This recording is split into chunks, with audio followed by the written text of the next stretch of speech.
Esto es Histopia Historia. Un viaje apasionante por el pasado. Un recorrido por nuestra historia. Un programa dirigido y presentado por Juan Ramón Ortega y producido por Francisco Rodríguez.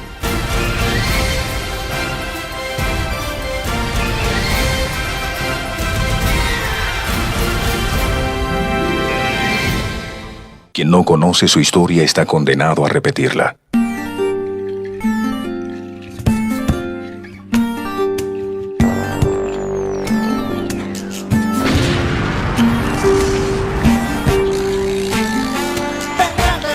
Buenas tardes, queridos oyentes.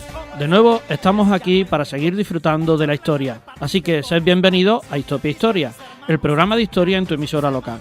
Hoy vamos a cruzar el Océano Atlántico para conocer una historia que sucedió entre las décadas 70, 80 y 90 del siglo pasado, que aunque dicho así suena lejano, no hace tanto tiempo que sucedió, y que todavía se sigue recordando y que impresiona por la impronta que dejó en el país colombiano donde se generó.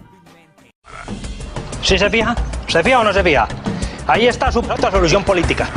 Ahí está la recompensa por ponernos a confiar en estos políticos de mierda. Esto es lo que nos faltaba a nosotros, no me joda. Una recua de bandidos que sentándose a negociar sus problemas y a solucionar sus problemas a punta de bolígrafo. Es con plomo y con muertos que se solucionan los problemas en este país. Hablamos del narcotráfico y su mayor exponente, el Cártel de Medellín.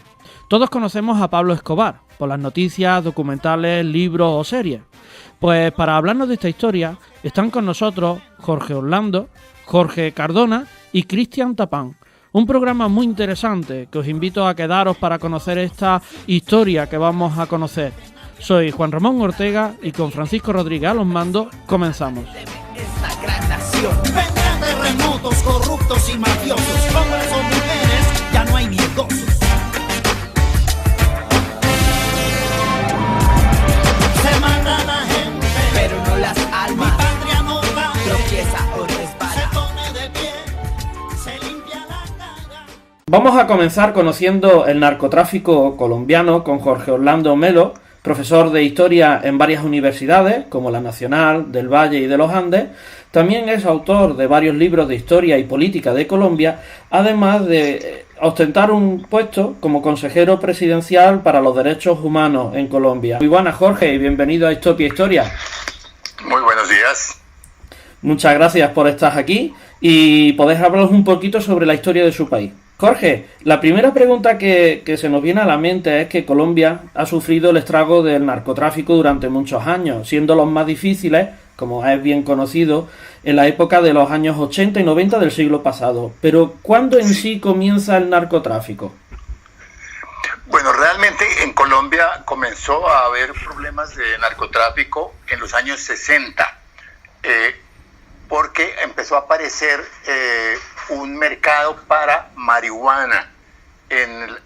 Y en la costa atlántica había cultivos muy pequeños de marihuana que daban algún consumo, atendían algún consumo local, pero en los 60s y 70s apareció un mercado fuerte en Miami y los Estados Unidos.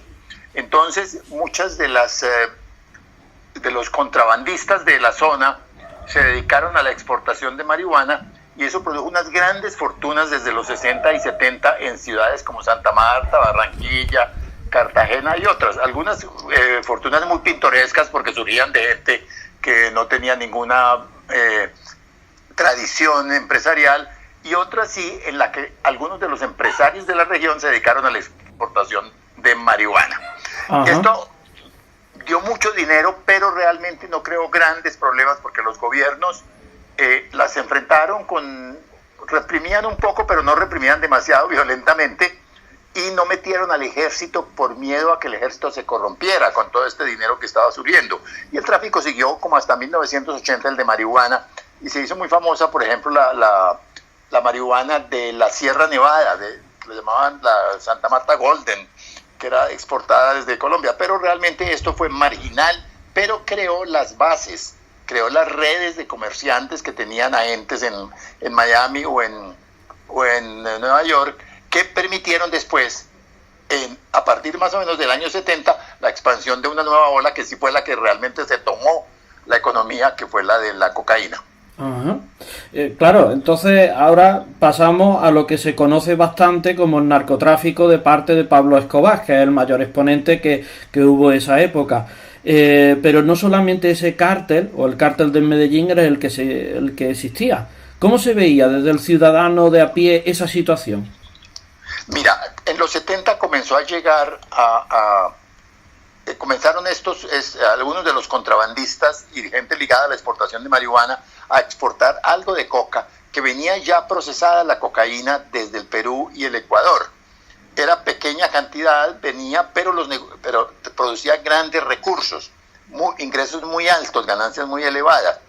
Y entonces, más o menos entre el año 70 y 76, hace ya 45 años, 40 años, se consolidaron dos grandes grupos, el grupo de Medellín y el grupo de Cali.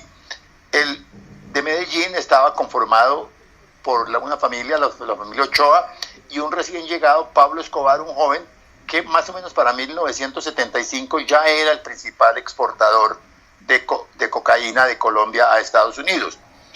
Y por un señor Carlos Leder de otra región, que encontró una manera muy práctica de llegar al mercado norteamericano, que fue comprarse una isla en las Bahamas, en la que llegaban los avionetas, los avioncillos colombianos, y de allí reexportaban por barco hasta las costas de los Estados Unidos.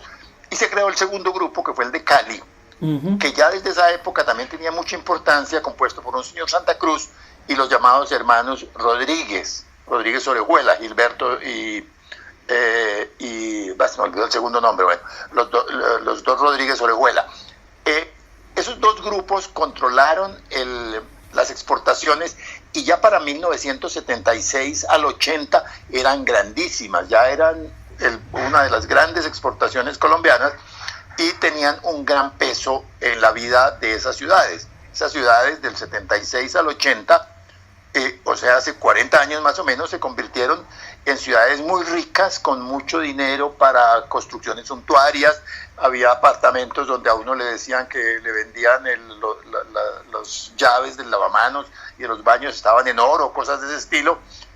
Había fiestas en las que decían que venían los Rolling Stones o gente así por una sola noche a la fiesta de una niña, cosas de ese estilo.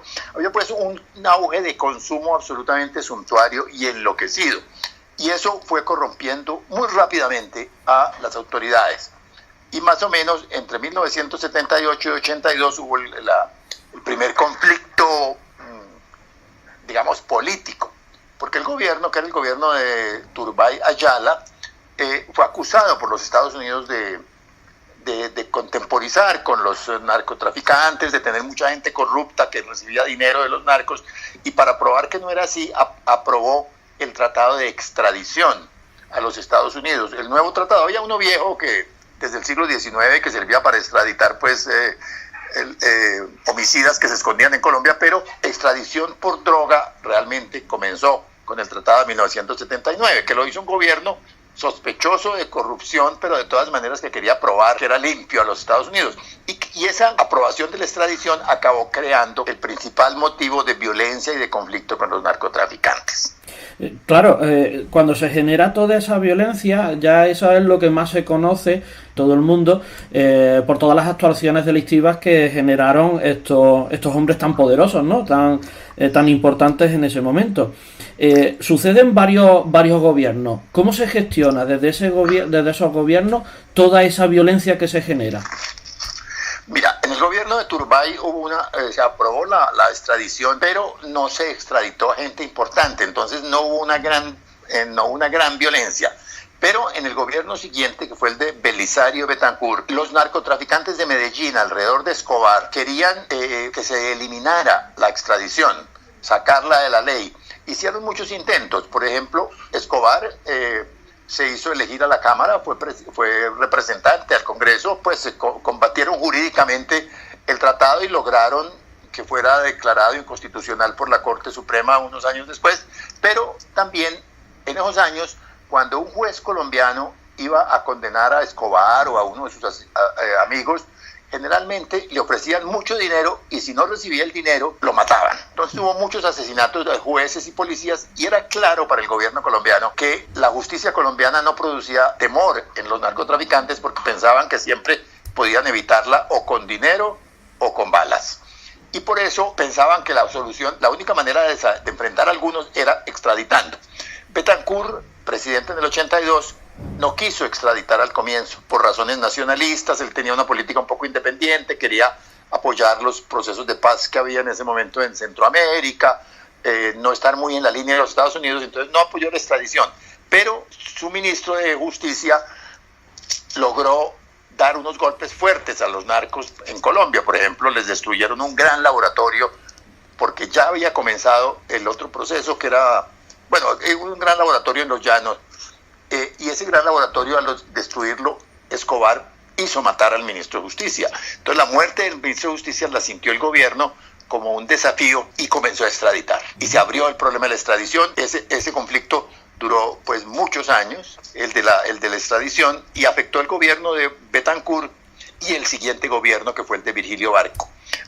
Entonces Betancourt empezó a extraditar, creció el enfrentamiento entre los narcotraficantes y el gobierno, y en el año 86 se eligió un presidente que estaba convencido de que si Colombia no se enfrentaba a los narcos, como estaba creciendo la fortuna de ellos, como estaba creciendo su poder político, ya tenían muchos senadores, etcétera, iban a tomarse el poder. Entonces decidió que había que atacarlos de todo y decidió comenzar a tratar de extraditar a Escobar.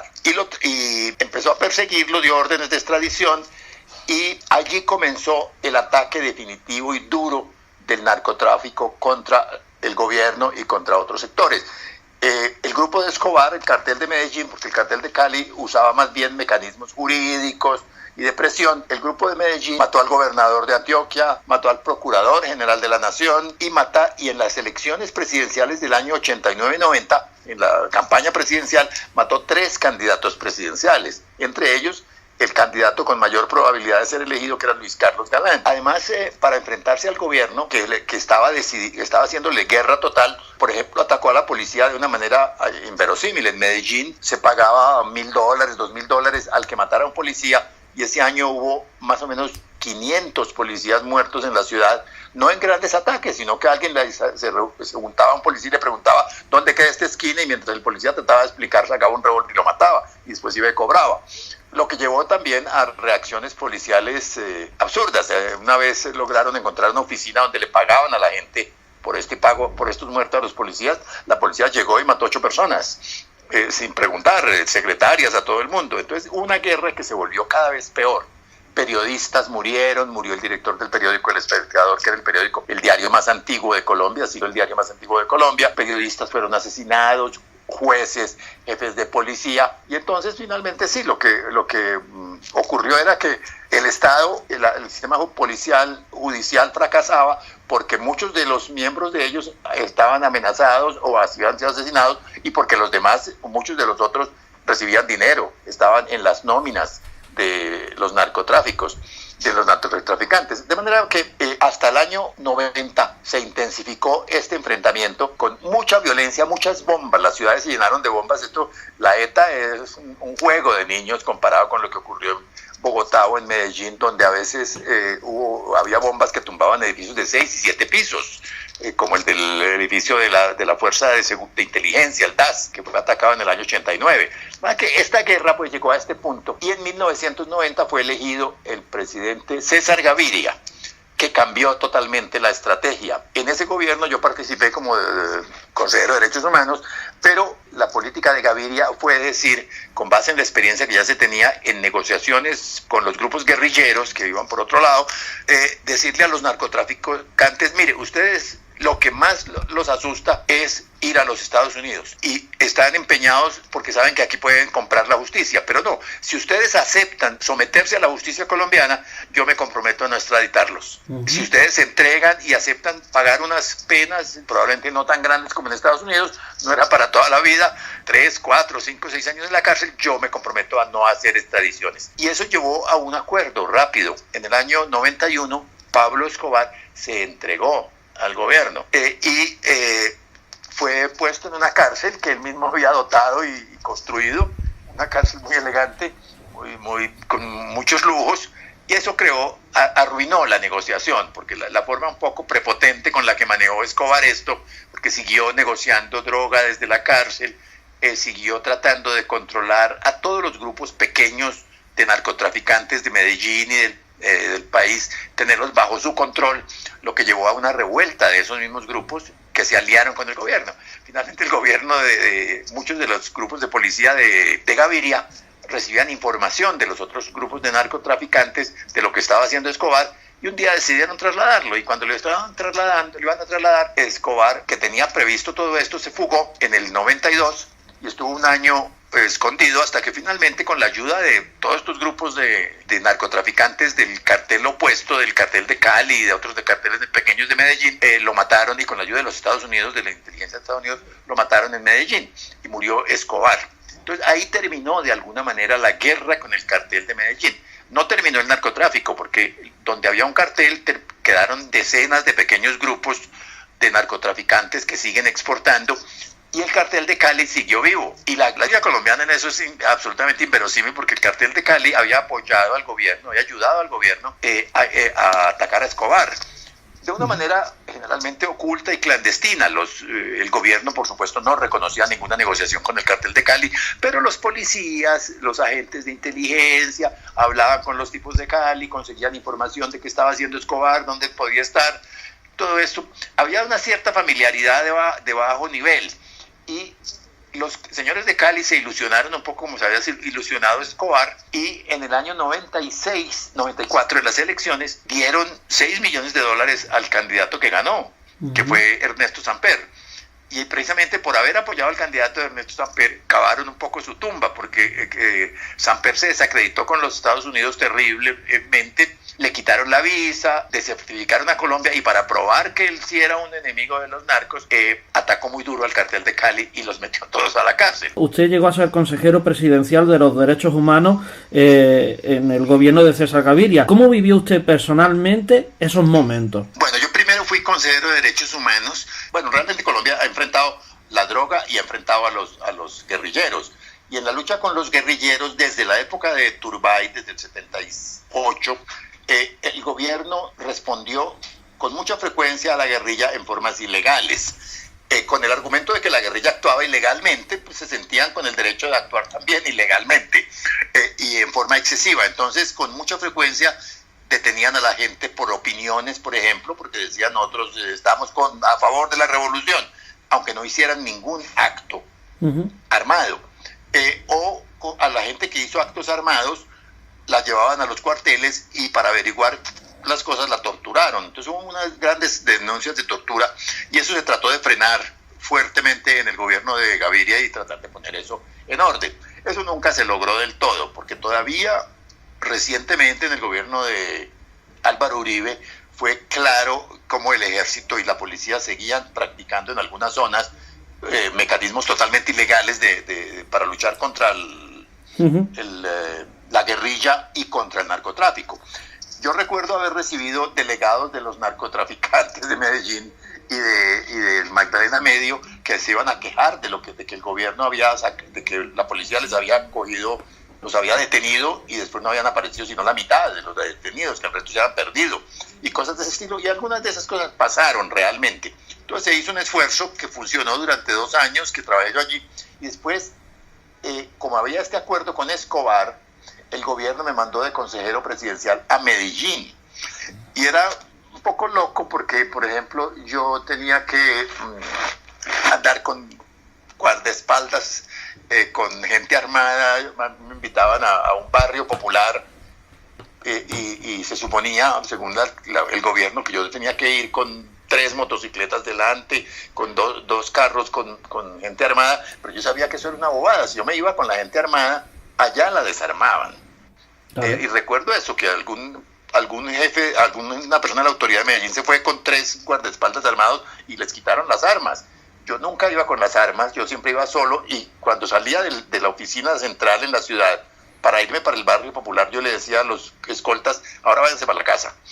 Y yo terminaba llegando pues a veces hasta en taxi, porque si no sabía que los cogían. Entonces realmente era un una cosa muy complicada, pero nunca me amenazaron ni me hicieron nada, porque mi función en Medellín era desarrollar un proyecto de tipo social con las poblaciones más afectadas, de las que surgían buena parte de los reclutas que ellos usaban en las bandas armadas, pero esto sí, ellos no lo atacaban en realidad, entonces no hubo mucho problema por mi lado, pero fueron 2 años un poco animados y bien curiosos.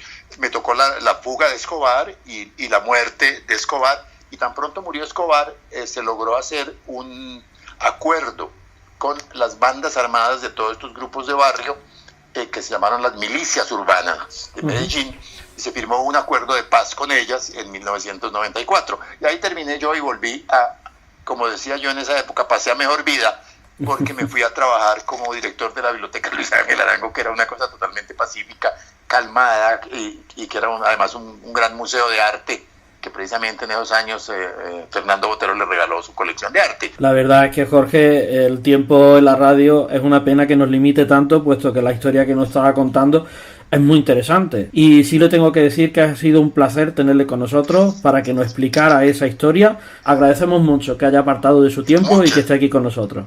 Muchas gracias. Están escuchando Histopia Historia, un programa de Juan Ramón Ortega.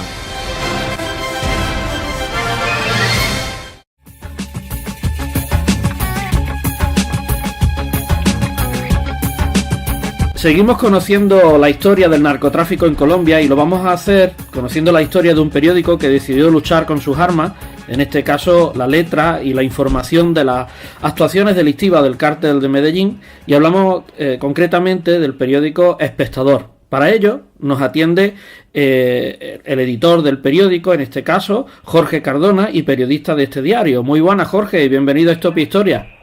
Bueno, muy buenos, me alegra mucho saludarlos y pues también me complace mucho que estén interesados en la historia del periódico El Espectador. Muchas gracias a usted. Sabemos que tiene la agenda apretada y ha sacado un poquito de tiempo para poder hablarnos sobre esto. Jorge, la primera pregunta que se nos viene a la mente es: ¿fue el periódico Espectador la única prensa que se propuso destapar la corrupción y el narcotráfico en Colombia en ese tiempo? Bueno, pues realmente fue un momento crítico de la historia contemporánea colombiana, que desafortunadamente tomó a la sociedad y al periodismo un poco sin armas suficientes para enfrentar un enemigo que había tenido ya casi una década a sus anchas y que desplegó unos métodos inusuales para lo que se vivía en Colombia, a pesar de que nosotros ya teníamos un conflicto armado interno, pero las armas utilizadas por el narcotráfico en su guerra contra el gobierno de Belisario Betancur en ese momento, pues eran inusuales y dio lugar al narcoterrorismo que vivió Colombia en la segunda mitad de los años 80. Ajá. Bueno, el periódico Espectador se pone a la vanguardia de poder luchar con esas armas, como hemos descrito en la introducción, con la información que ellos tenían en su poder, para destapar todo lo que allí sucedía. Estaba dirigido por la persona de Guillermo Cano. ¿Qué hecho concreto motivó el atentado que se produjo hacia su persona? Bueno, para entender ese tema hay que mirar un momento el contexto. Como les venía diciendo, los cárteles del narcotráfico tuvieron casi una década un poco a sus anchas. El Estado colombiano no los perseguía mucho, hasta que hacia agosto de 1983, en el gobierno presidido por Belisario Betancur, llegó al Ministerio de Justicia un dirigente llamado Rodrigo Lara Bonilla, que incluso es el padre del actual presidente de la Cámara de Representantes. Este ministro, Rodrigo Lara Bonilla, fue el que emprendió una lucha frontal contra los carteles de la droga y empezó a denunciarlos en el Congreso de la República. Pero la bancada política que apoyaba al narcotráfico, porque hay que entender que en ese momento Pablo Escobar Gaviria era representante a la Cámara, era congresista, entonces le hizo una encerrona al ministro tratando de cuestionarlo por la presencia de unos dineros del narcotráfico en una de sus campañas políticas. Cuando el asunto ya se estaba volviendo que el que estaba quedando en entredicho era el ministro antes que Pablo Escobar, entonces interviene Guillermo Cano y el 25 de agosto de 1983 El Espectador reprodujo una publicación que se había dado en junio de 1976 que probaba que Pablo Escobar Gaviria tenía antecedentes en el narcotráfico. Con esa publicación, pues Escobar entró en la clandestinidad, el Congreso le levantó la inmunidad parlamentaria y la justicia quedó habilitada para poder empezar a combatirlo. Y ahí empezó la guerra. Ajá. Es interesante que entonces, mediante esa publicación, ahora es cuando se destapa todo lo que hace Pablo Escobar. Pablo Escobar toma represalia directamente contra Guillermo Cano y en un momento rápido, o se alarga en el tiempo. Bueno, esos episodios que les estoy narrando suceden en agosto de 1983. A raíz de ese momento, pues ya Pablo Escobar, como le quita la inmunidad parlamentaria y lo puede perseguir la justicia, entonces Rodrigo Lara Bonilla arma como una especie de cuarteto. Y es que el ministro de Justicia desde el gobierno ataca a la mafia de Escobar. Necesitaba un juez para que pudieran abrirle procesos penales. Entonces aparece la figura del juez que se llama Gustavo Zuluaga Serna. Y necesitaba también un oficial de la policía que pudiera incautarle los bienes y perseguirlo operativamente. Y aparece la figura del coronel Jaime Ramírez Gómez, director de la Policía Antinarcóticos. De tal manera que en el primer momento de la confrontación eran 4 grandes baluartes, cada uno desde su escenario. El ministro Lara Bonilla desde el gobierno, el coronel Ramírez desde la policía, el juez Gustavo Zuluaga desde la justicia y Guillermo Cano desde el periodismo. Para resumirle la historia, el 30 de abril del 84 fue asesinado el ministro Rodrigo Lara Bonilla. El 30 de octubre del 86 fue asesinado el juez Gustavo Zuluaga Serna. El 17 de noviembre del 86 fue asesinado el comandante de la Policía Antinarcóticos, coronel Jaime Ramírez, y el 17 de diciembre del 86 fue asesinado Guillermo Cano. Entonces el año 86 fue un año totalmente negro en esa guerra abierta que estaba el cártel de Medellín contra el gobierno. Sí, por una razón, porque ese año 86 hubo cambio de gobierno, dejó el gobierno de Elisario Betancur y llegó Virgilio Barco, que Virgilio Barco había sido el embajador de Colombia en Washington cuando se firmó el Tratado de Extradición en 1979. Entonces Virgilio Barco era un decidido enemigo del narcotráfico y desde que llegó tomó como una premisa fundamental pues encarar a los carteles del narcotráfico. Por eso es que en 1986 la primera ofensiva de Pablo Escobar es atacar a sus enemigos directos, que son estos 4 que yo les mencionaba anteriormente. Y ya, digamos, para comienzos del 87 ya empieza a movilizar todo lo que es la estructura del narcoterrorismo, uno de cuyos blancos fue precisamente el periódico El Espectador. Entonces, ya llegando al periódico El Espectador, ahora en la ausencia de Guillermo Cano, tengo entendido que son sus hijos los que siguen en ese periódico y empiezan a dirigirlo. ¿Son amenazados también por Pablo Escobar? Sí, efectivamente, desde el asesinato de Guillermo Cano en diciembre del 86 continuó la ofensiva del narcoterrorismo contra sus enemigos principales, uno de los cuales era el periódico El Espectador. Pero el primer elemento es que en Medellín se había decidido hacer una escultura en homenaje a la memoria de Guillermo Cano, y fue la primera acción, porque en abril de 1987, apenas 3 meses largos del crimen de Guillermo Cano, fue dinamitada esa escultura que había sido colocada en un parque importante de Medellín. A partir de ese momento, la mafia de Pablo Escobar determinó que El Espectador no podía volver a circular en Medellín, Entonces, cuando el periódico llegaba a Medellín, a las casas de distribución, lo recogían y lo quemaban. El principal investigador contra el narcotráfico y una de las manos derechas de Guillermo Cano, el periodista Fabio Castillo, publica un libro llamado Los jinetes de la cocaína, y que es la primera investigación documentada sobre los carteles de la droga, y tuvo que salir al exilio. Solo regresó hasta 1994, hasta que muere Pablo Escobar. Entonces, en medio de toda esa zozobra, el periódico queda en manos de los hijos de Guillermo Cano, Juan Guillermo y Fernando Cano, que desafortunadamente también tuvieron que marchar primero al exilio antes de ponerse al frente del periódico, porque la situación era crítica en ese momento. El periódico, la familia Cano y el periódico decidieron colocar un abogado para representarlo en los procesos, que era el abogado Héctor Giraldo Gálvez, que además era periodista, y él fue el que más avanzó con la justicia en el esclarecimiento de estos hechos, pero el 29 de marzo de 1989 también fue asesinado en Bogotá. Entonces empieza una persecución sistemática contra el espectador y contra todo aquel juez, magistrado o persona que quisiera también establecer los nexos que existían entre la mafia de Pablo Escobar con el crimen de Guillermo Cano y las acciones de violencia sistemática contra el espectador. Entonces, Jorge, ¿cómo se vivían esos momentos en la redacción?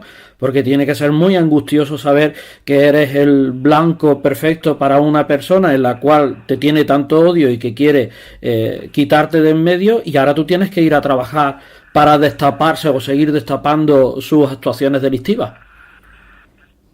Pues fue muy difícil.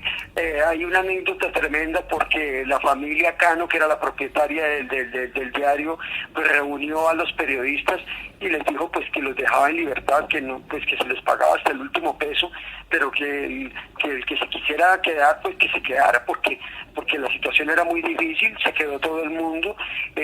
La zozobra era diaria porque el periódico, como estaba amenazado, los colegas, yo en ese momento no había llegado al periódico, pero los colegas contaban que oían pasar un avión y ya creían que era la bomba que les caía encima.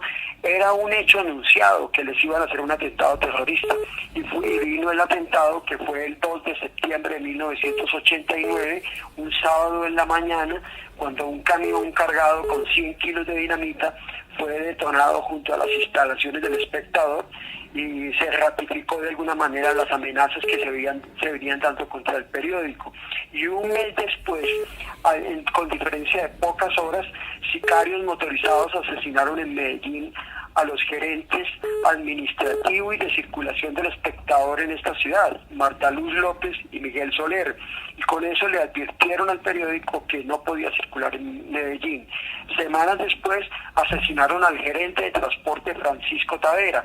Entonces, la zozobra era terrible en Bogotá, pero era todavía más difícil en Medellín, donde el periódico tuvo que cerrar su oficina, y el último corresponsal de aquella época, Carlos Mario Correa, tuvo que alquilar una oficina clandestina e informar de manera clandestina sobre lo que sucedía en Antioquia, en Medellín, mientras los periodistas en Bogotá vivían amenazados.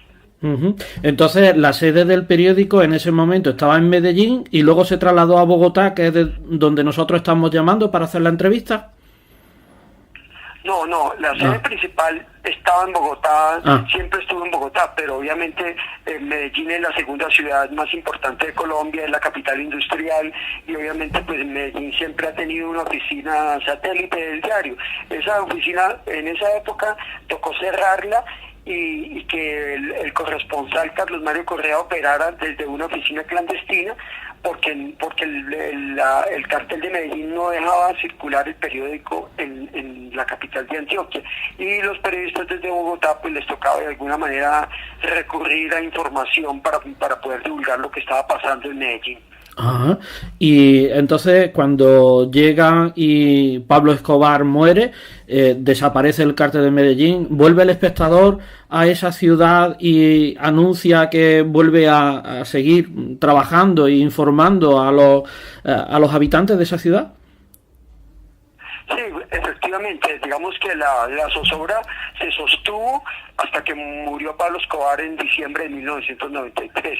Pero como les digo, fue una persecución sistemática, porque no solamente asesinan a Guillermo Cano, el director, sacan al exilio al director de investigaciones, salen al exilio los hijos, le ponen una bomba al periódico, matan a los gerentes en Medellín, y adicionalmente a todo lo anterior murieron varios jueces y magistrados que se atrevían a investigar el caso de Guillermo Cano. De manera que fueron años de terrible zozobra que golpearon también durísimo las finanzas del periódico, y pues digamos el coletazo final de toda esta historia es que en el año 1997 la familia Cano vendió el periódico, porque realmente ya, además de los problemas propios administrativos, había sido duramente golpeado por la mafia del narcotráfico.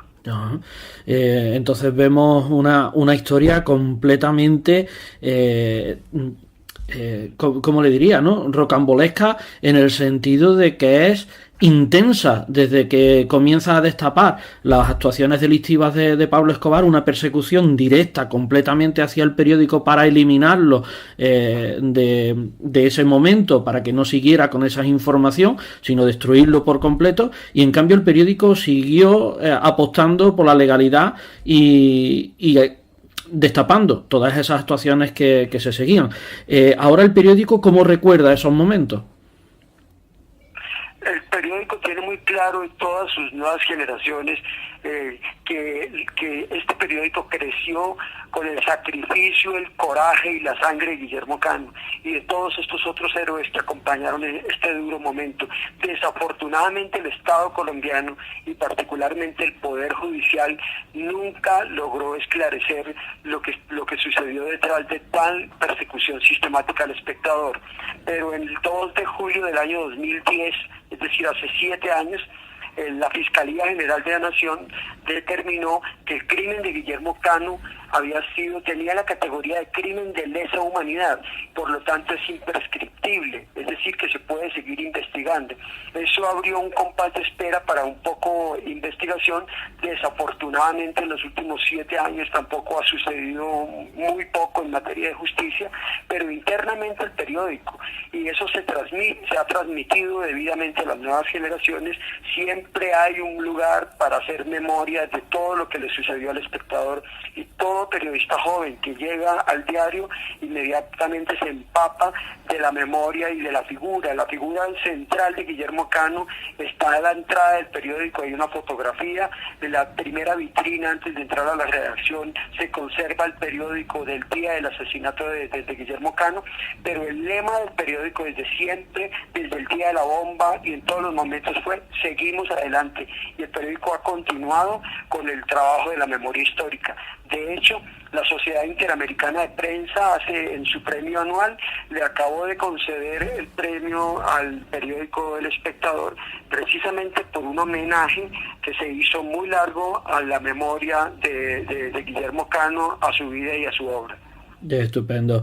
Pues Jorge, ha sido muy interesante hablar con usted, puesto que vemos que es una historia muy interesante y muy instructiva, porque todos deberíamos de conocer el pasado para poder saber qué está sucediendo ahora y cómo podemos arreglar los errores que podemos cometer aprendiendo de los anteriores.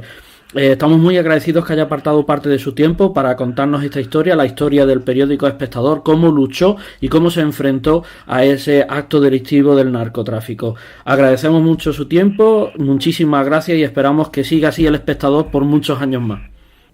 Pues muy amable a ustedes también, del otro lado del océano, y sepan que en esta esquina noroccidental de América del Sur llamada Colombia, siempre desde hace 130 años ha permanecido vivo un periódico llamado El Espectador, que no se ha rendido y que sigue continuando su lucha por las premisas que defendió Pablo Escobar, que fueron claramente la defensa de los derechos humanos, porque no puede haber medias tintas en esto, la lucha por la transparencia de los recursos públicos y el pluralismo informativo y editorial para que hayan voces de todas las tendencias en esta Colombia que se construye en estos tiempos.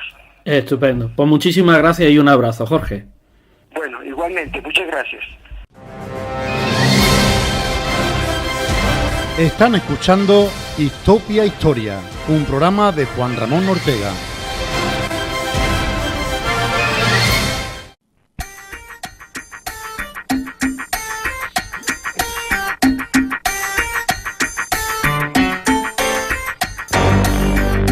Vamos caminando, vamos avanzando, el sol de un día nuevo nos va iluminando, rostros desconocidos. Una forma de divulgar historia y que este programa quiere fomentar es mediante el cine o serie.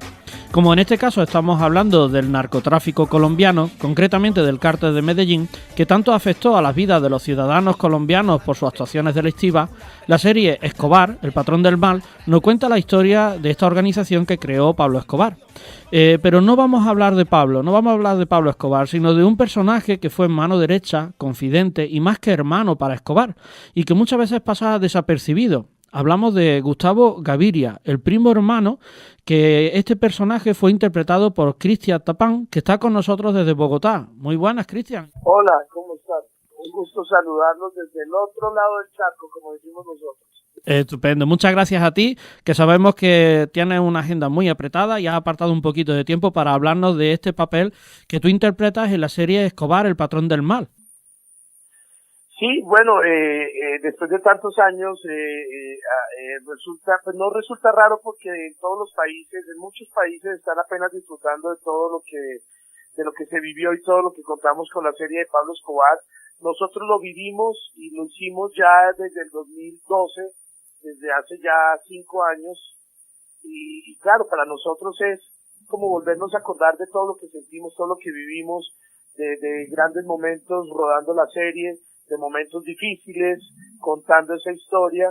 Entonces es muy particular y yo sé que a medida que la serie esté en muchos países del mundo, pues obviamente nos van a estar contactando para hablar y contar un poquito de nuestra experiencia dentro de la serie. Y es verdad, aquí se acaba de emitir en la cadena autonómica Canal Sur y nosotros aquí en la parte de Andalucía pues la tenemos fresca.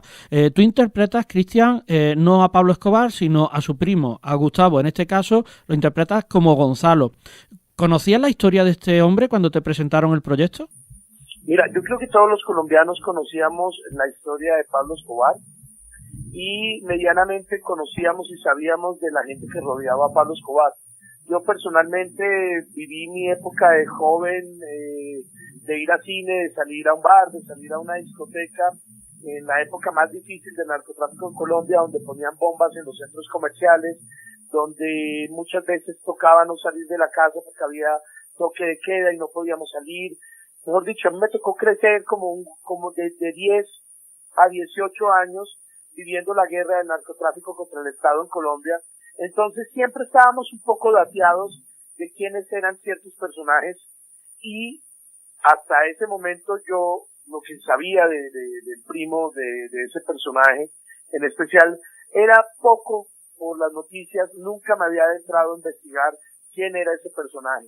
Pero obviamente la vida que se vivió en Colombia con tanta violencia y que nos cambió radicalmente la historia de este país, porque yo soy de los que creo personalmente que si Colombia no hubiera vivido esa década, parte de los 80 y parte de los 90 tan fuerte, creo que seríamos otro país completamente diferente. Entonces, por noticias y por medios, uno siempre estaba dateado, sabía quién era quién, pero no lo conocía a profundidad. Entonces, cuando tú ahora investigas para poder interpretar perfectamente a este personaje, a Gustavo, ¿qué es lo que más te impacta? Lo que más me impacta es que un personaje, una persona, un narcotraficante como Pablo Escobar tuviera una persona tan cercana, que fuera su primo, y que al mismo tiempo él tuviera casi el mismo poder que Pablo Escobar en las decisiones administrativas del cartel de Medellín. Eso fue lo que más me impactó. Dentro del estudio que hice, por ejemplo, el apodo de Pablo Escobar dentro del cartel y dentro de la delincuencia era el señor, y el apodo del personaje mío era el león. Es un gran apodo para ser un personaje, una persona de puesto medio dentro de un cartel. Lo otro que se investigó es que no era de un puesto medio, que realmente los dos líderes del cartel de Medellín, en la parte de Medellín, era Pablo Escobar y Gonzalo Gaviria, y por el otro lado obviamente era Gonzalo Rodríguez Gacha y los hermanos. Realmente el líder y el que decidía cómo se manejaba el cartel de Medellín desde la parte administrativa, desde el dinero, desde cómo hacer negocios, cómo hacer crecer el negocio, era este personaje de Gonzalo Gaviria. Eso fue lo que yo no sabía y lo que más me impresionó de esto. Y obviamente a medida que vamos interpretando el personaje, pues uno se va dando cuenta de todas las cosas tan, por decirlo de alguna forma, tan cabronas, tan fuertes, tan decisiones que afectaron tanto a toda una sociedad, que uno termina por sorprenderse día a día durante el rodaje de la serie. Sí, porque eso te iba a comentar. Cuando nosotros estamos viendo la serie y llega ya al punto álgido de que en ese momento Gustavo fue muerto por la policía, parece que Pablo Escobar se desboca en una guerra, se obsesiona de tal forma que parece que Gustavo era el freno, ¿no? Era el que lo sabía manejar, el que lo entendía y el que sabía poder encauzarlo para que no sucediera lo que al final sucedió. Eso era la función de él, además de ser un genio en las finanzas y en el negocio, ¿no? En tu papel, ¿qué es lo que ha sido más difícil de interpretar de este personaje, Cristian?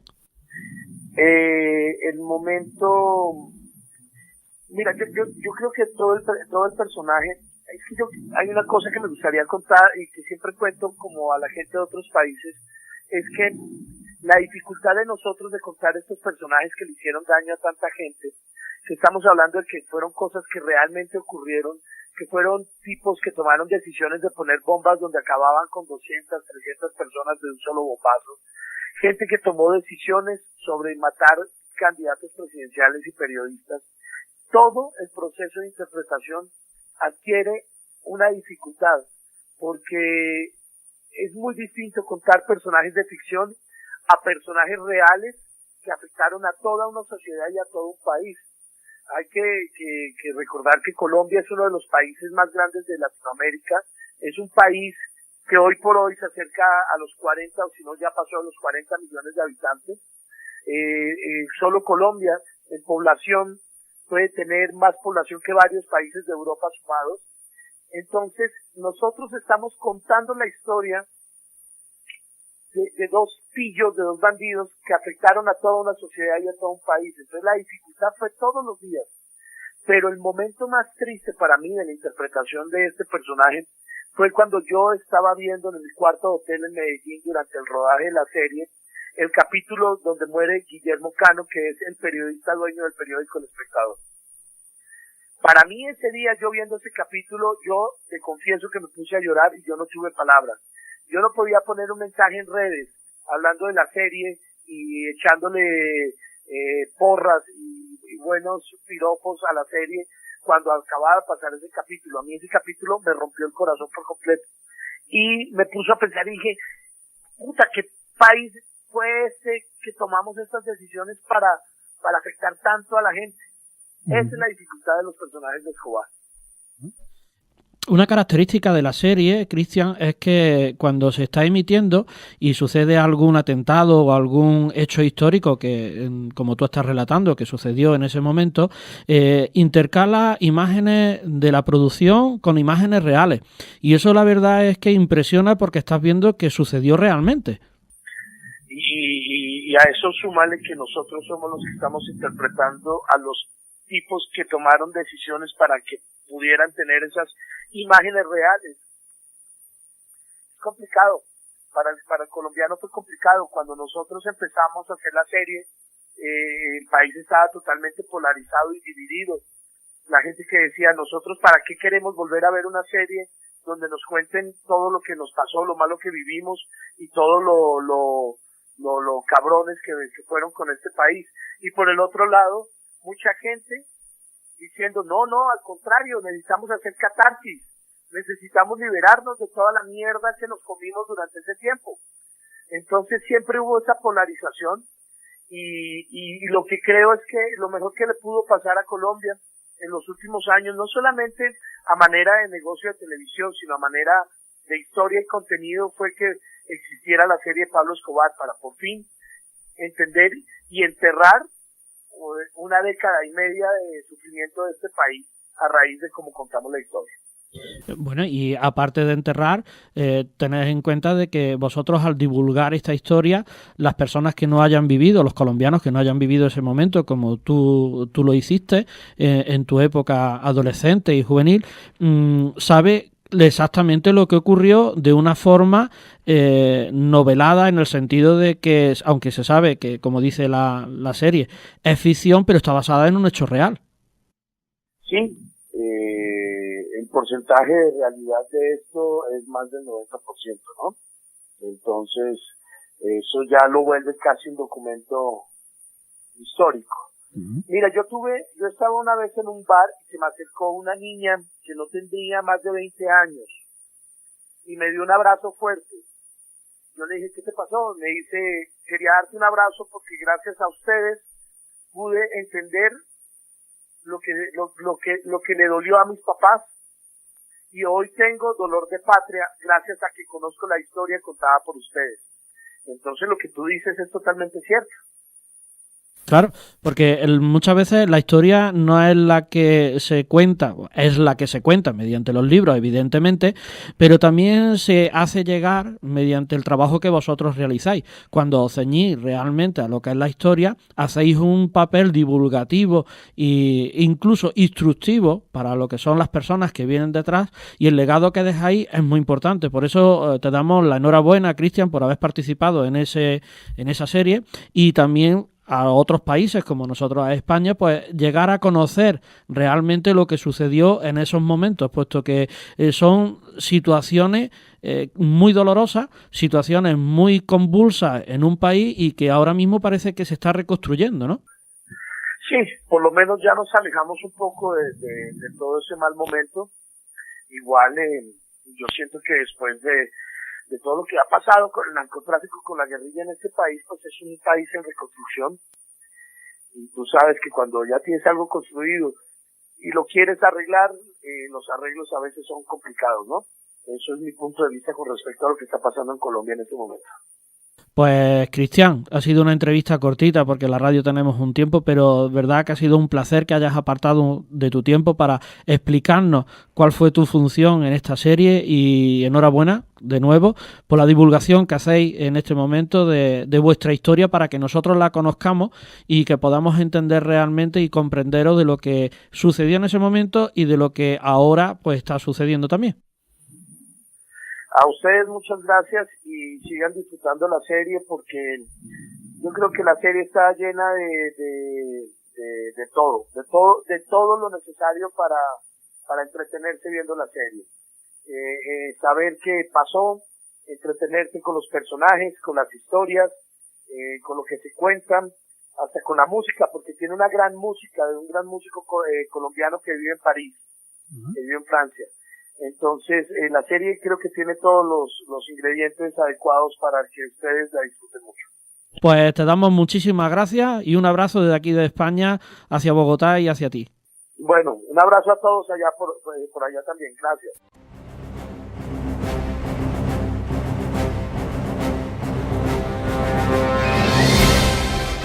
Hemos llegado al final de este programa, donde hemos conocido un poco más la historia del narcotráfico que se generó en Colombia. Jorge Orlando nos indicó el inicio en esta historia, conociendo su inicio, su expansión y su finalización del Cártel de Medellín. Jorge Cardona nos habla desde el periódico El Espectador, que fue víctima del Cártel de Medellín. Y Cristian Tapán, actor que interpreta a Gustavo Gaviria en la serie Escobar, el patrón del mal, nos contó la historia de este personaje que, aunque en la sombra, fue muy importante dentro del narcotráfico. Esperamos que os haya gustado el programa y os recuerdo que quedará disponible en el blog de Histopia Historia, histopiahistoria.blogspot.com, y en los podcasts de Onda Local Andalucía, Radio Iznájar e iVoox, como en las redes sociales, en Facebook, Twitter y Google Plus y Flipboard, donde también los podéis escuchar y ver imágenes mediante la plataforma YouTube. Todo ello se notificará mediante la aplicación del programa que tenéis disponible para el móvil con el mismo nombre. Así que las sugerencias y opiniones seguís poder dejándolas en el email histopia2015@gmail.com o mediante las redes sociales que hemos descrito anteriormente. Os espero la semana que viene con muchas más historias, así que disfrutad y sed felices.